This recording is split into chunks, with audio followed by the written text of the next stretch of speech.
अस्सलाम वालेकुम फ्रेंड्स, कैसे हैं आप सब? मैं होप करती हूँ कि आप सब ठीक-ठाक होंगे और अपनी गार्डनिंग को एंजॉय कर रहे होंगे। फ्रेंड्स, आज की जो वीडियो है उसके अंदर मैं अपना जो सिंगोनियम एल्बो है इसको रिपोर्ट कर रही हूँ क्योंकि ये बहुत ज़्यादा ख़राब इसकी कंडीशन हो गई है। और जब आप बहुत सारे प्लांट्स लगाते हैं तो ये पॉसिबल बिल्कुल हो सकता है कि आप के कुछ प्लांट्स हैं वो बिल्कुल नेग्लेक्टेड हो जाएँ या आप उन पे तवज्जो अच्छे से ना दे सकें। तो उन्हीं में जो है वो मेरा ये प्लांट है और इसको जो है वो मैंने तकरीबन 10 इंच के प्लास्टिक के पॉट के अंदर लगाया हुआ है। लेकिन लगाया तो मैंने इसके अंदर सिंगोनियम एल्बो था, लेकिन अब इसके अंदर ग्रोथ जो है वो सारी टर्टल वाइन की हो गई है और अब मैं टर्टल वाइन सारी को निकालूँगी क्योंकि इसकी वजह से जो मेरा प्लांट है वो बिल्कुल मरने के करीब हो गया है।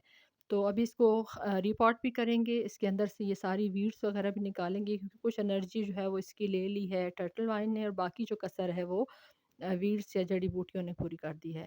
तो सॉइल देखिए मेरी कितनी रिच फर्टाइल सॉइल थी और इसी वजह से इसके अंदर टर्टल वाइन की इतनी ज़्यादा अच्छी ग्रोथ हुई कि जो सिंगोनियम प्लांट था वो बिल्कुल इसके अंदर एक साइड पे हो गया।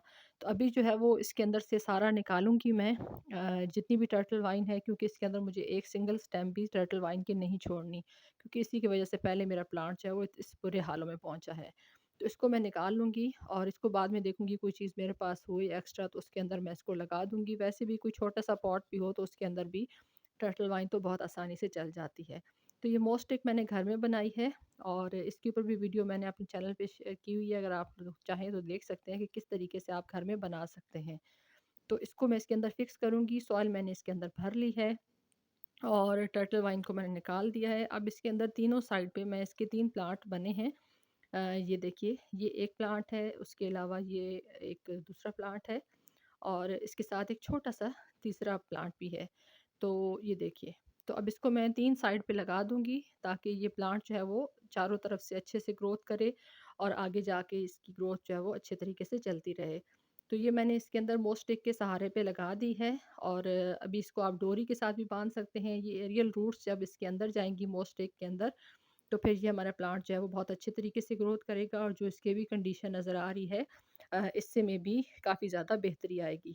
क्योंकि इसको जो है वो आप मोस्टिक लाज़मी दें क्योंकि ये पोथोस फैमिली से इसका भी ताल्लुक़ है, तो इनको जब आप मोस्टिक देते हैं तो इसकी ग्रोथ जो है वो बहुत अच्छे तरीके से होती है और आपका प्लांट जो है वो आगे मज़ीद जो है वो इसके अंदर अच्छी ग्रोथ करता रहता है। तो आप इसको मल्टीप्लाई कर सकते हैं, कटिंग्स इसकी लगा सकते हैं, एक नोड एरिया अगर कटिंग के साथ हो तो वो इनफ है। आप उसके साथ इसको लगा सकते हैं। तो अभी इसको मैं शेडी प्लेस पे रखूँगी, वैसे भी ये जो है वो शेडी प्लेस का प्लांट है, इसको आप फुल सन के अंदर मत रखिए क्योंकि इसकी जो लीफ है वो बहुत नाज़ुक होते हैं, तो वो इस तरीके से अगर आप धूप में रखेंगे तो ये जल जाएँगे। तो अभी जो है उसको मैंने पानी दे दिया है और आई होप कि ये अच्छे से ग्रोथ करेगा। वीडियो अच्छी लगी हो तो प्लीज़ लाइक कर दीजिए। Thanks for watching. अल्लाह हाफ़िज़।